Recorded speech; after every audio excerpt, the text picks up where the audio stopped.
திரிஷா அவர்கள் சுதந்திர தின விழாக்கு வந்ததை தொடர்ந்து இது பத்தி சங்கீதா கிட்ட விஜய் சார் பேசியிருக்காரு அப்படிங்கிற தகவல் தான் சமீபத்தில் கிடைச்சிருக்கு. என்ன நடந்திருக்கு அப்படிங்கிறதும் இந்த ஒரு வீடியோவில் நம்ம பார்க்க போகிறோம். சமீபத்தில் நடைபெற்றிருந்த 80வது சுதந்திர தின விழாவையொட்டி தமிழக முதல்வரான திரு சிஎம் விஜய் அவர்கள் சென்னை புனித ஜார்ஜ் கோட்டையில் கொடியேற்றியிருந்தார். அண்ட் இந்த ஒரு நிகழ்ச்சிக்கு அவரோட ஃபேமிலி மெம்பர்ஸ் இன்வைட் பண்ணியிருந்தாங்க. பட் அங்கே அதில் யாரும் எதிர்பாராத விதமாக திரிஷா அவர்கள் கலந்து கொண்டது மிக பெரும் ஒரு சர்ச்சையை ஏற்படுத்தியிருந்துச்சு. இதனால் சங்கீதா விஜய் அவர்கள் மிகுந்த கோவத்துக்குள்ளாக்கியிருக்காங்க. அந்த ஒரு ஃபங்க்ஷன் முடிஞ்சதுக்கப்புறம் சிஎம் விஜய் அவர்கள் சங்கீதா கிட்ட இது குறித்து பேசியிருக்காராமா. குறிப்பாக விஜய் சார் என்ன சொல்லியிருக்காரு அப்படின்னா, இது டோட்டலி என் கை மீறி நடந்த விஷயம் அப்படின்னு தான் சொல்லணும். இது அன்எக்ஸ்பெக்டடாக நடந்துருச்சு அப்படின்னு தான் சொல்லணும்.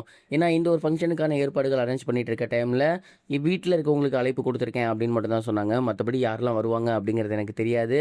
பர்டிகுலராக இந்த பர்சன் வருவாங்க அப்படின்னு நான் எதிர்பார்க்கல. யாரும் எதிர்பாராத விதமாக இந்த ஒரு விஷயம் நடந்துருச்சு. வந்தவங்கள போ அப்படின்னு சொல்லி அனுப்பவும் முடியாது. அதனால தான் அவங்க அங்கே இருந்தாங்க. அண்ட் மற்றபடி நான் சல்யூட் வச்சதாக இருக்கட்டும், மற்ற விஷயங்களாக இருக்கட்டும், அவங்களுக்குன்னு தனியாக எதுவும் கிடையாது. அங்கே இருந்த எல்லோருக்குமே நான் அந்த ஒரு விஷயத்த பண்ணியிருந்தேன். அதை மீடியாவில் வந்து வேறு மாதிரி எடுத்து போட்டுட்டாங்க.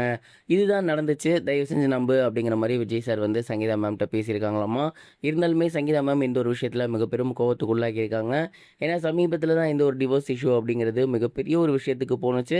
அதுக்கப்புறம் சங்கீதா மேம் வீட்டில் இருக்கவங்கள்ட்ட பேசி ஜேசன் சஞ்சய் அவர்கள் சொன்னதை கேட்டு அந்த ஒரு டிவோர்ஸ் கேஸை வாபஸ் வாங்கியிருந்தாரு.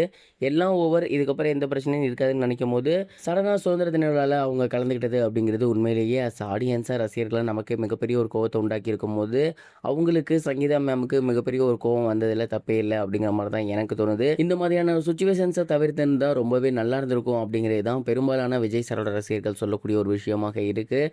அண்ட் இனி வரும் காலங்களில் இந்த மாதிரியான ஒரு சம்பவம் நடக்கக்கூடாது அப்படின்னு விஜய் சாரோட ரசிகர்கள் கேட்குறாங்க. நீங்கள் இந்த ஒரு விஷயத்தை பற்றி என்ன நினைக்கிறீங்க?